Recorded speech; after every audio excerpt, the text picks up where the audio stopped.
Stanford Law just knocked Yale out of the #1 spot in the US News rankings for the first time since 1990.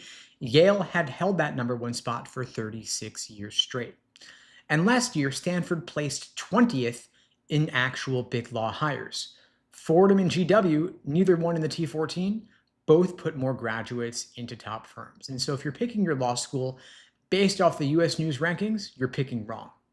Now, I've been coaching law school applicants for 20 years, and the question I get more than any other is this: should I pay full price at a top 14 law school or take the full ride at a lower ranked school?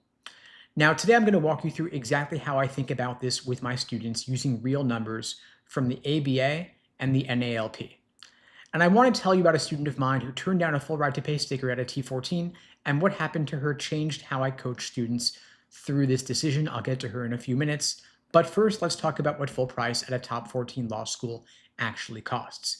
Columbia is over $88,000 a year. Harvard's over $77,000 a year. Berkeley's $76,000 a year if you're out of state, and that's just tuition, not counting rent or food or books or health insurance. Total cost of attendance at the average law school right now is $82,000 a year. At a private T14 in New York or DC, of course, it's way higher. Law school transparency puts GW's total debt financed cost at $328,000 for 3 years, and Columbia is in the same ballpark. Now, the number most applicants never think about is the interest rate on federal Grad Plus loans being 8.9% right now, and that interest starts building the day the money hits your account, starting day one. And so a student who borrows $130,000 during law school owes over $150,000 before the first payments even due. Now compare that to a full ride at a school ranked 40th or 50th where tuition is zero, and you've still got living expenses, of course, but total debt might be only $60,000 to $80,000 in comparison. And so the gap between these options is $200,000 or more. That is 10 years of loan payments after graduation, and those payments decide whether you take the job you want or the one you have to take. Okay, so everybody who picks the expensive school has the same thought. Big law pays $225,000 to start. I'm going to pay it off. But the math falls apart the second you look at the actual salary data. And this is the part of this talk I'd send to every pre-law student in the country if I could. The NALP tracks starting salaries for every graduating class. And what they show is that law salaries don't follow a bell curve. They split into two groups with almost nothing in the middle. One group earns between $55,000 and $100,000. A little over half of reported salaries land there. The other group earns $225,000, and that's big law. But there's almost nothing in between. The middle barely exists. Now, the median salary for the class of 2024 was $95,000, only counting graduates who got full-time, long-term legal jobs. About 1 in 10 didn't even clear that bar. So the real question is not what big law pays, it's what your actual odds of getting a big law job are. Because if you don't land one, you're probably on the other side of that curve, making $75,000 with $1,800 a month in loan payments. And those odds depend on your school. Top 14 law schools land around 55% big law placement, Penn's around 64%, UVA 71%, Cornell 72%. If you leave the T14, those numbers drop pretty fast. Schools ranked 30th to 50th place somewhere around 10 and 40% into big law. And at those schools, you got to be in the top 15, 20% of your class to have a real shot. At a T14, of course, you could land in the middle and still get an offer. But even at the T14, the big law pipeline is tightening. The NLP's latest data shows the median number of summer associate offers per firm hit a record low, the lowest they have ever tracked. Firms pull back on summer hiring in 2024 and 2025, and that means fewer associate offers coming out the other side. On top of that, the old on-campus interview process is basically dead. Only about 20% of summer associate offers now come through law school interview programs. The rest come through direct applications and early recruiting that starts in the first semester of 1L year, before you've even taken a single final exam. So the assumption that you're going to go to a T14, do on-campus interviewing, and walk into big law is built on a system that doesn't really work that way anymore. The path is still there, of course, but it's narrower than it was 2 or 3 years ago. And if you're borrowing $300,000 because you assume big law is waiting on the other end, you got to know this. Now, I'm not anti-T14. I'm just anti-paying for something you don't need. Of course, there are specific situations where a T14 is the right call, even at full price. If you want big law in New York or DC or Chicago right out of school, a T14 will make that path a lot easier, even as recruiting's changing. Federal clerkships, Chicago places about 28% of its graduates into federal clerkships, Harvard's over 21%, and you're not going to match that at most schools outside the T14. And if we're talking government work at the federal level, policy, academia, credentials matter in those worlds. And if you want public interest, a few T14 schools have loan repayment programs that can make the degree effectively free, like Yale, Harvard, NYU, all have programs like that. If you qualify and you commit to public interest work, they're going to cover your loan payments. And that changes the math completely. But you need to actually want that career, not just like the idea of having the option. Now, the question I always ask my students, do you actually want big law, or do you want to feel like law school is worth it? Because those are different things, and one of them costs $300,000 to chase. If you're going to do that, use that T14 degree to do family law in Charlotte or estate planning in Tampa, you paid for a brand you don't really need. There's no point. Now, a full ride could be a great play, but you've got to check three things. First, does the school place well where you want to practice? Now, most people get lazy here. They see full ride and they stop looking. But a full ride at a school where a big chunk of graduates can't find legal work isn't worth taking. Now, you can go to the ABA required disclosures. The American Bar Association website, every school has to publish their employment data. You want the percentage of graduates in full-time, long-term bar passage required jobs 10 months after graduation. If above 75% of the class is there, you're in decent shape. But if it's below 60%, I don't care, the tuition's free. Those are not good outcomes. Second, does the scholarship have GPA conditions? And that burns people more than you might think. Let's say a school gives you a full ride, but requires a 3.0 or a 3.3 to keep it. Sounds easy, but law school grading curves are going to make it hard, and the ABA tracks this. About 27% of students on conditional scholarships lose some or all of their funding, more than 1 in 4. At 27 law schools, over a third lose their scholarships. There are 6 schools where you're actually more likely to lose the scholarship than to keep it. Major red flag, right? Now, fewer schools do this than they used to. In 2013, 62% of law schools had conditional scholarship programs. Now it's about 29%. But if your school's one of them, you want to look up the retention rate before you sign anything. And third, does the school own its local market? A school ranked 45th nationally might be the #1 pipeline for every firm and government office in its state. And so if you want to practice there, that's going to be worth more than a T14 degree from 1,000 miles away. Now, if the employment data checks out and the scholarships are good, take the money. But there's also a play between full price at T14 and full ride at 50th ranked school that most applicants miss. If you look at the schools ranked 15th through 25th, when you factor in scholarships, they're often the best value in legal education. They give serious merit aid to students who could have gotten into a T14, and their outcomes are close to the bottom end of the T14. Still pretty decent outcomes. Now, if you've got a T14 admit and a full ride at a school somewhere in the 30s, you can use both when you negotiate with schools in the 15 to 25 range. I've seen students get half to 3/4 tuition at schools placing 40 to 50% of students into big law with no conditions. That's often the best move available to you. Now let's come back to the student I mentioned at the top. She had a 170 LSAT score, strong GPA, got into 2 T14 law schools with no money, and also a full ride at a school ranked in the low 30s. She picked the T14, wanted big law, graduated with about $260,000 in debt. She got the big law job, made it 18 months and hated it, wanted to move to a smaller firm, work with clients she really cared about, do some pro bono work on the side, but the debt wouldn't let her. She had $2,200 a month in loan payments and couldn't walk away from a $225,000 a year salary, even though she hated the work. She was locked into a job she picked at the age of 25 with no real sense of what the daily grind would feel like. And she told me she wished she had taken the scholarship because the T14 bought her a credential she didn't end up needing, and it took away the freedom for her to use her degree the way she wanted. And that's not an unusual outcome. The ABA surveyed young lawyers. 40% of graduates with debt put off having children.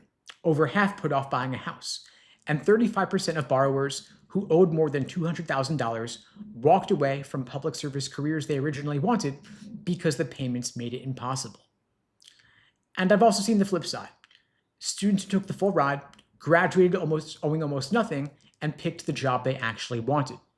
Yes, some do earn less than their T14 classmates, but they're able to build wealth faster because there's no debt payments coming out of their paycheck every month for a decade.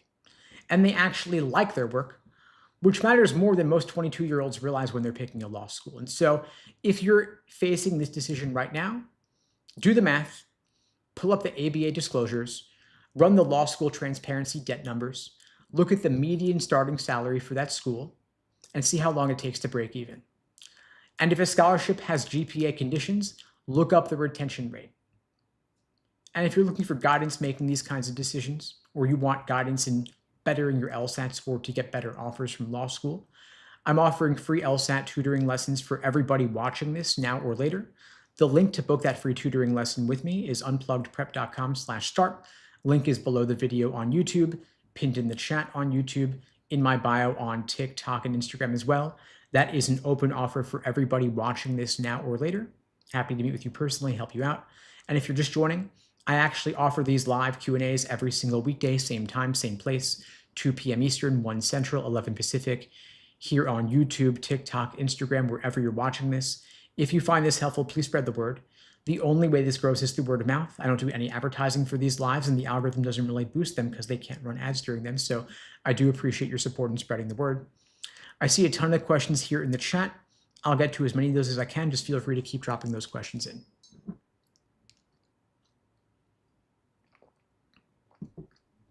Got a question here from Sirit asking, hi Steve, how beneficial can previous legal experience be for law school applications? It helps. Better to have it than not have it, but it's not going to make the difference if you don't have the numbers. In other words, law school admissions is primarily numbers driven, your LSAT score, your GPA first and foremost. If you don't have the numbers, the work experience won't make the difference, but it can be a tiebreaker if you do have the numbers. Law schools do like to see that you have the real world exposure to legal practice, the legal profession versus pop culture media portrayals of legal practice. So if you have it, highlight it. If you don't have it, don't stress. Terry Anders is asking, do you tutor older students? Yeah, so we work with students of all ages, from students in their late teens, early 20s, all the way up to students in their 50s, 60s, even 70s and older, believe it or not. You can be a so-called older applicant and go to law school. Law schools don't care about your age, they care about your numbers and your experience. And if you're older, you actually have more experience, which could be a major benefit. Now, I will admit that sometimes older applicants, if it's been a while since you were in school, if it's been a while since you took an exam, you might feel a little bit rusty, so it might take you a little bit longer to get to that goal score, but you can get there just the same. Your brain does still work, and so just give it the time that it needs to for you to achieve your fullest potential. And that's okay that you're rusty. Happy to meet with you, help you figure out your plan of attack. What we do during those tutoring lessons is we look at where you're at right now, what your goals are, what your time frame is, and we map out a plan to get you from here to there during that time frame. So book the call with me. Links in my bio. We could talk through it more. Sosa Glow's asking, how big is the gap within the T14 from 1 to 14? Are all 14 generally considered to be elite? Yes, but to varying degrees. So a law school ranked number 1, like Yale was for 36 years, or a school like Stanford or Harvard, they have a level of prestige that will not be matched at a school like, say, Berkeley or Georgetown, which actually I think dropped out of the T14 this year. But they were considered historically to be in the T14. So if you say Harvard, Yale, Stanford, that's going to open a lot of doors. It'll impress a lot of people with the prestige. There's a reason they chose Harvard for the topic of Legally Blonde, right? They didn't choose UCLA or Georgetown. So that will make a difference. However, you probably can't go wrong going to any of the T14. They generally, most of them have national reputations that precede them that will help you open doors regardless of what you want to do. Now, it could make sense to go to a school ranked 14 over a school ranked 1, 2, or 3 if the school ranked 14 gives you a full ride or close to it. But let's get the offers in hand and then we can make better decisions. Otherwise, it's all hypothetical, right? So let's get you the LSAT score, get you the offers of admission, and then we can choose between full ride here versus full tuition there or sticker there and see what makes the most sense. You can also look up the stats in terms of which schools have better big law placements versus government clerkship outcomes. It's all hypothetical and theoretical. It's fun to play and talk about right now, but if you don't have the LSAT score yet, then every moment we spend talking about this is a second that we're not actually taking the steps to get you a higher LSAT score. So first things first.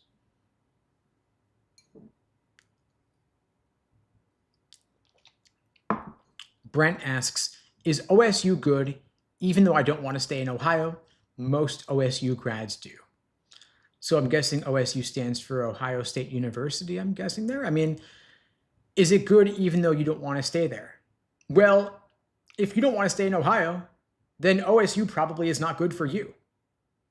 And it's fine if most OSU grads do want to stay there, but if what you want is different from what they want, then what does it matter what they want? You do you. It's your life. There are 49 other states in the U.S. aside from Ohio, and arguably some of them are better than Ohio. No offense to Ohio. I haven't been there personally, but it's your life. Make of it what you will. Where do you want to practice law? What do you want to do with your law degree? OSU probably has a better reputation in the state of Ohio than anywhere else. I doubt the prestige of the degree transfers that far outside the state, maybe to neighboring states, but not that far beyond it. But Brent, I mean, what do you want to do with your career? That's going to dictate where you should go to law school. And we could talk through this more if you want to book the call with me. Sos is asking, would you say anything 170 plus is a reasonable LSAT to get into a top 14, or is it higher? Like, is the requirement higher? Possibly, yeah. I mean, the top 14 law schools have LSAT medians of 170 to 174. And so technically 170 plus would include 170 and 171, right? And Yale and Stanford, I believe, have LSAT medians of 174. So a 170 would be below the median, which would, relatively speaking, lower your chances, even though a 170 or 171 is still a pretty decent LSAT score, all things considered, top 3% or so. But you want to go to an elite level law school, you might need a top 1% LSAT score, like a 175. And this is all assuming that your GPA is on point for their medians. The GPA medians for the T14 are all about a 3.9. And so if you're below a 3.9 on the GPA, you want to be even higher on the LSAT to compensate. And so I can't say a 170 would be enough for you, unfortunately, as crazy as it sounds. And LSAT score inflation is real. The medians have risen a lot in recent years. So what would have gotten you in 5-10 years ago won't necessarily get you in now. So long story short, you might want to have a 175 plus to get into a top 14 law school, depending on the school and depending on what your GPA is.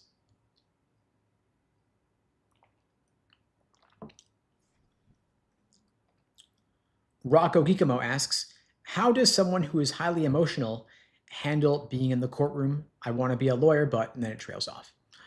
Okay, so first off, most lawyers don't spend a ton of time in the courtroom. The pop culture media portrayals, they make for a lot of drama. If you've watched My Cousin Vinny or Suits or Legally Blonde, the courtroom portrayals make for great drama. They keep you engaged. Trying to win over the jury or the judge, it's highly dramatic, but that's not really what most legal work actually is like. And trial lawyers are a specific subset or sub-niche of lawyering in general. Most lawyers are not doing trial work or courtroom work. And so if that's not your forte, if you feel like that would not be suitable for you, you don't have to do that kind of work. And in fact, most lawyers won't do that kind of work. That being said, I could imagine that being highly emotional could, in some circumstances, potentially be an asset, because when you're trying to sway people's opinions, and that's really more swaying the jury's opinions, not so much necessarily the judge's emotions, it could potentially be an asset if you can better relate to their state of mind. But if it's not your strong suit, you're not going to need to do it, and chances are you probably wouldn't do it anyway. Labella Nisha says, I want big corporate law, I know it's boring. Well, so maybe there's the antidote to the trial, the courtroom work, is you just do big law work behind a desk pushing papers, and it's boring, but you make a lot of money maybe. Maybe that's a better position for you to be in. Not sure how fulfilling it might be for you if you're an emotional person, but something to consider is that there are a lot of other areas of law aside from courtroom law.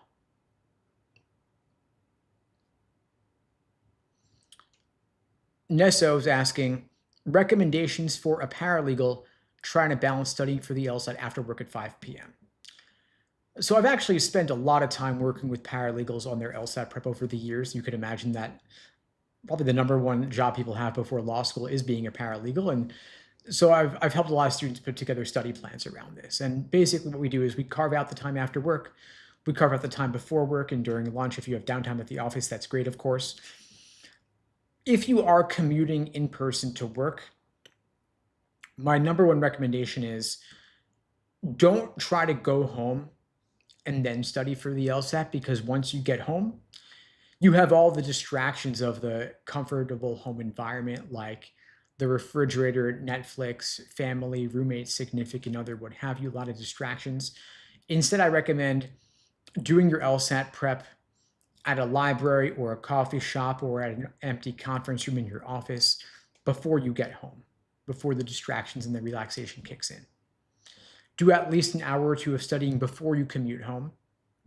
Then once you get home, you can make that your place of relaxation.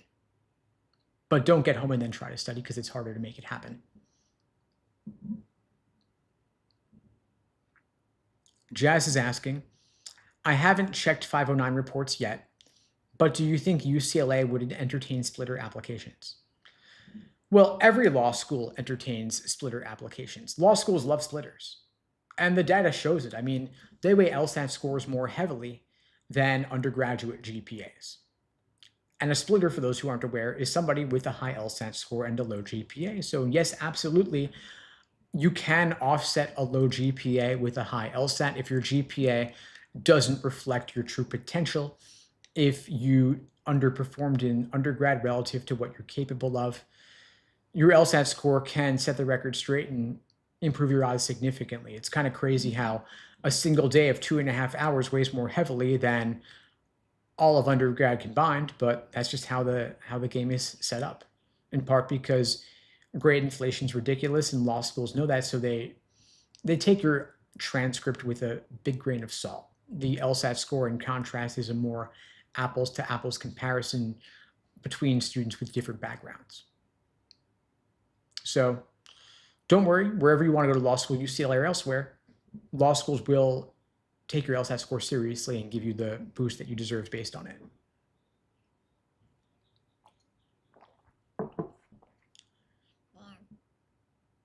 Jack asks, how important are extracurriculars involvement in the process for an applicant with a 4.0 and 175 plus? So if you have a 4.0 and 175 plus, that's incredible. You could barely ask for better numbers, and you're in a pretty strong position to get into a lot of the top 14 law schools, given that you're going to be at or above their medians. So extracurriculars now are the icing on the cake. They could be a tiebreaker. So you certainly want to highlight them.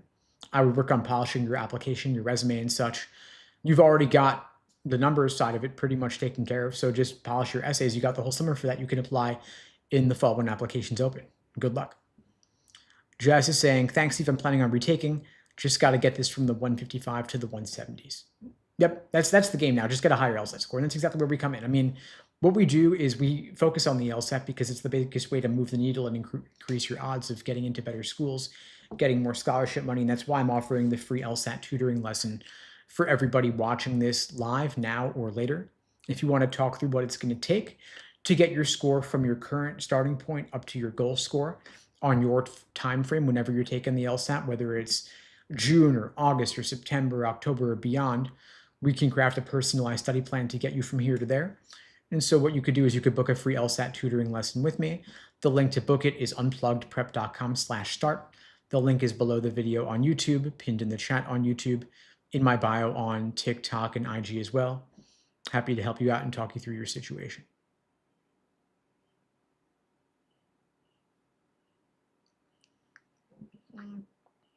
Got a question from Sosa asking, 371 GPA, 173 LSAT. I'm worried, but I hope I can get into at least 1 T14. I don't hate Duke though. Okay, so your GPA is slightly below the T14 medians. LSAT is on point or above on the medians.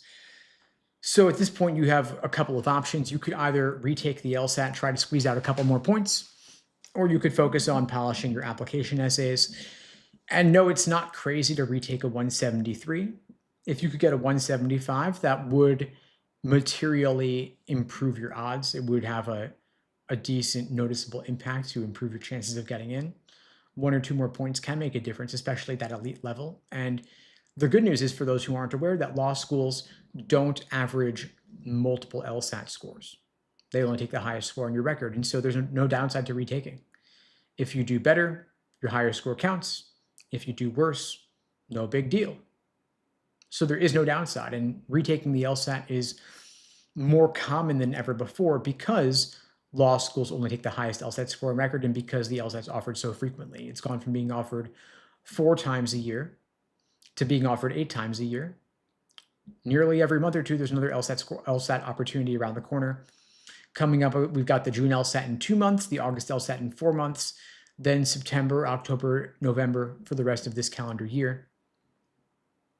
That's probably what I'd think about to start with, because there is room to go up.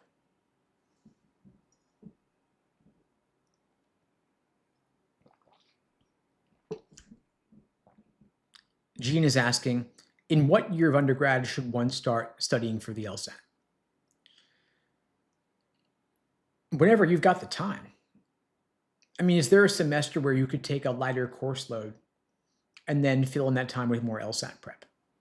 Your LSAT score is good for 5 years. So if you wanted to take it as a sophomore or a junior, you can. I think taking it as a freshman is premature. At that point, I think being a freshman, just enjoy college, decide what you're going to major in, and make sure that law school is really what you want to do. And if you've been confident for quite a while that law school is what you want to pursue, then you could start studying for the LSAT as a sophomore, take it as a junior, get it out of the way early, have time to retake it if you need to, then apply when applications open in September of senior year, if you want to go straight from undergrad into law school.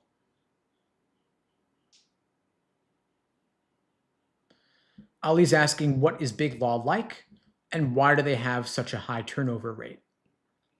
Do we have anybody in the chat who has worked in big law? I haven't personally worked in big law, so I can't speak to it directly, but from what I hear, big law is long hours, very long hours, like 60, 80-hour weeks, a lot of time in the office, very little time for family or social or anything else. They work you to the bone, but you make a lot of money.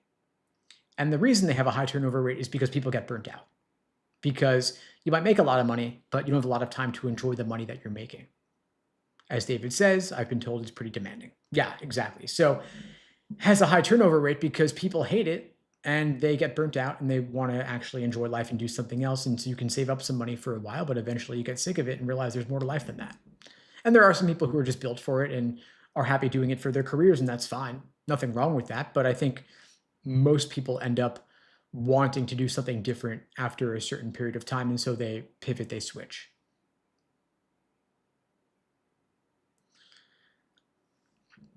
I see a follow-up asking, if I'm not interested in doing litigation work, what are some practice areas I can target? I mean, literally there's a dozen or more things you could potentially do. It's like, you're basically asking, what kind of law should I practice? You could practice any kind of law you want where there's a demand for that service. I mean, even international law, which people like to joke about because it's kind of cliche. It's like, where are the actual jobs in international law? I mean, there's immigration, there's environmental, there's criminal, there's civil, there's big law, corporate, of course. There's a lot of different things you could do. What are your interests? This is the sort of thing you can just Google and get a big laundry list and check off the ones that kind of pique your interest, and then browse LinkedIn and talk to people doing that kind of work. Just search it in your LinkedIn feed to start with, follow certain people who post about that area of law, and you'll absorb a lot over time.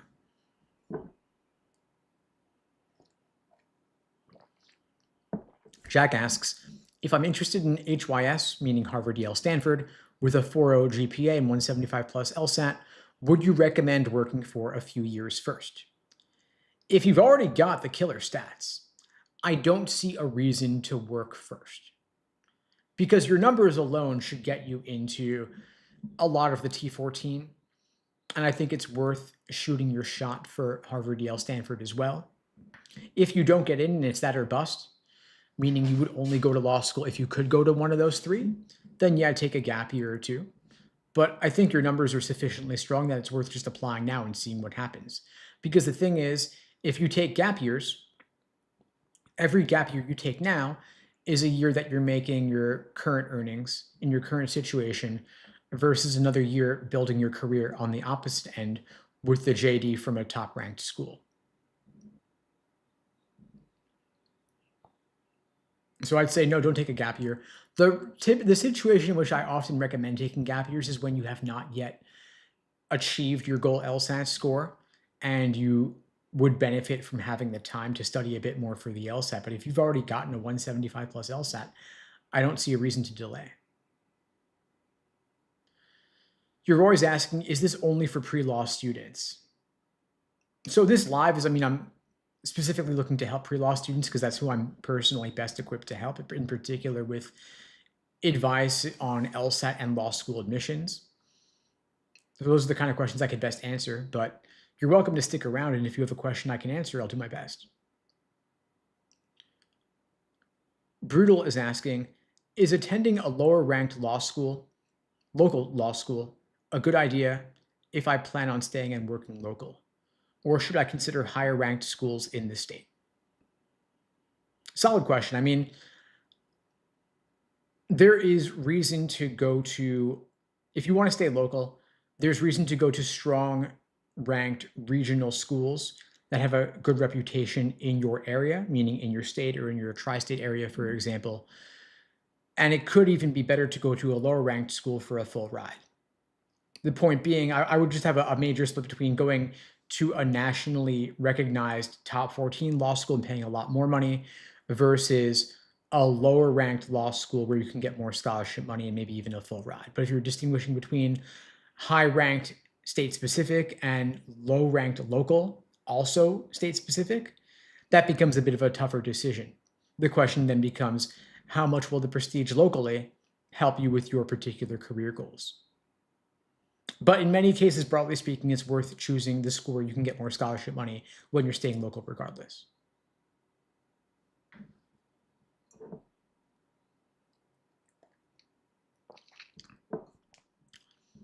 I see a question asking thoughts on Emory Law School in Georgia. Okay, so when people ask me thoughts on this law school or that law school, I always encourage you to look up the stats yourself because I have access to the same information that you have. Not getting secret tips on this law school being good or bad, right? It's all just about what does the data show?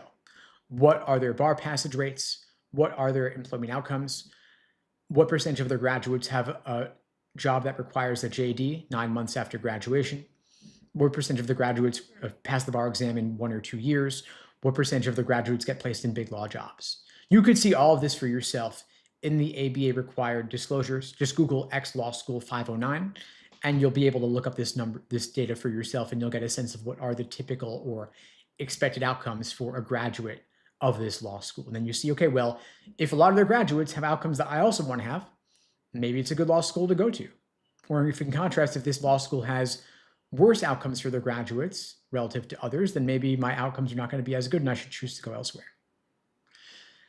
Then on the flip side, aside from looking at what law schools have the best outcomes, which law schools are you also likely to get into based on your numbers, based on your GPA from undergrad, based on your LSAT score?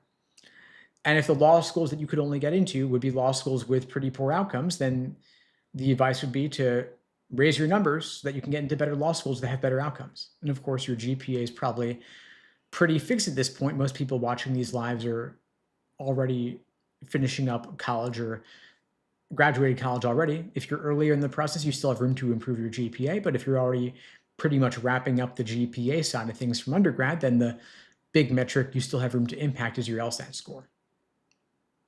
And so that's why I say, let's get you a high LSAT score. If you've already taken it, let's retake and get an even better number.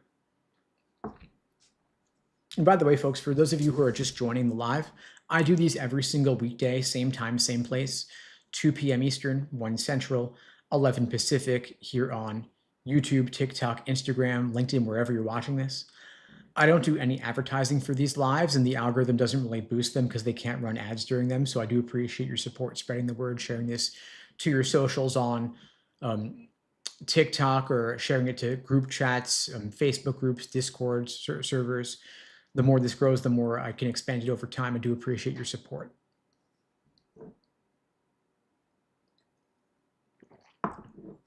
Amanda asks, what about IP law, intellectual property law?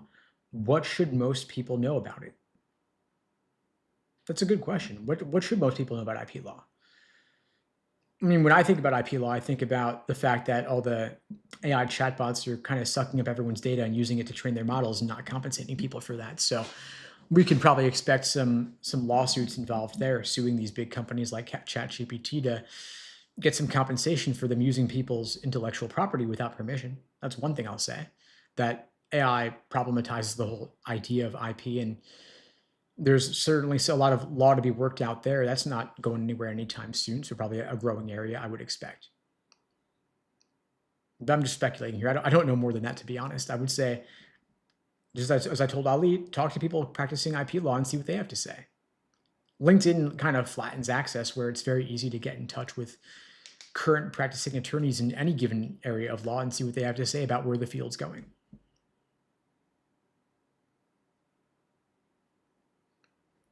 Jack is asking, what are the chances of getting into a law school assuming you are above both medians? Pretty good. Not a guarantee, of course, but that would be the way to maximize your odds of admission, is to have strong GPA, strong LSAT relative to their medians. If you really want to maximize your chances, I would say you want to have a GPA and an LSAT that are both above the 75th percentile of the school that you're targeting. So not just the median, but above the 75th percentile specifically. That would be the way to max your odds of getting in and also getting scholarship money. And of course, I know Harvard and Yale don't give merit aid, but the other law schools do.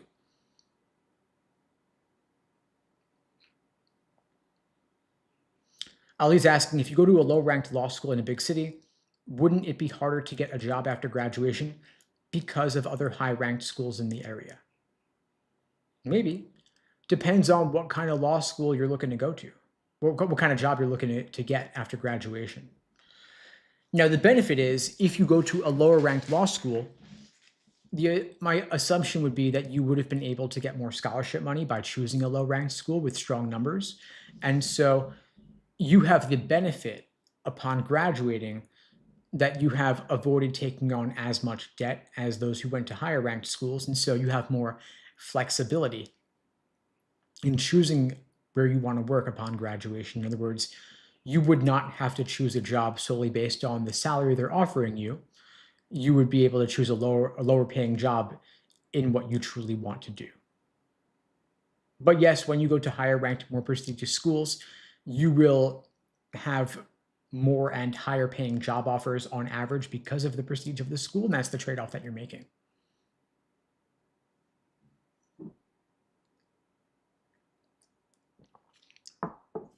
So Darthard's asking, is the LSAT GPA split 60-40 or more like 50-50? So law schools weigh LSAT scores more heavily than GPA. There's no question about that. You can see the data in the law school admissions index for any given law school, which most of which publish these online for free. You can see how they weigh one versus the other. Definitely closer to 60-40, in some cases 70-30, where they're giving LSAT more than double the weight of the GPA. And you also see this in the admissions outcomes on sites like Law School Decisions. You can see the outcomes that students get based on their LSAT scores and their GPAs, and you'll see that they're clearly weighing LSAT scores way more than undergraduate GPAs because of grade inflation for undergraduate GPAs, LSAT having less of the inflation while still having some, of course. Now, for folks just joining, if you haven't already, you can book a free LSAT tutoring lesson with me. No strings attached. The link to book that free tutoring with me is unpluggedprep.com/start. The link is below the video on YouTube, pinned in the chat on YouTube, in my bio on TikTok and Instagram as well. What we do during these free tutoring lessons is we look at where you're currently at in your LSAT prep. Even if you have not started yet, totally fine. We look at your goal LSAT score. We figure out what goal score you need to get into your target law schools. Then we look at your time frame when you're planning on taking the LSAT, and we map out an action plan to get you from your current starting point to your goal score on your current time frame. If you're taking the LSAT in June or August, this is a great time to start. You can book that free LSAT tutoring lesson with me at unpluggedprep.com/start. The link is below the video on YouTube, pinned in the chat on YouTube, in my bio on TikTok and Instagram as well. I'll be back tomorrow, same time, same place, 2 p.m. Eastern, 1 Central, 11 Pacific. I'll see you all then. In the meantime, all the best. Take care. Thanks for joining.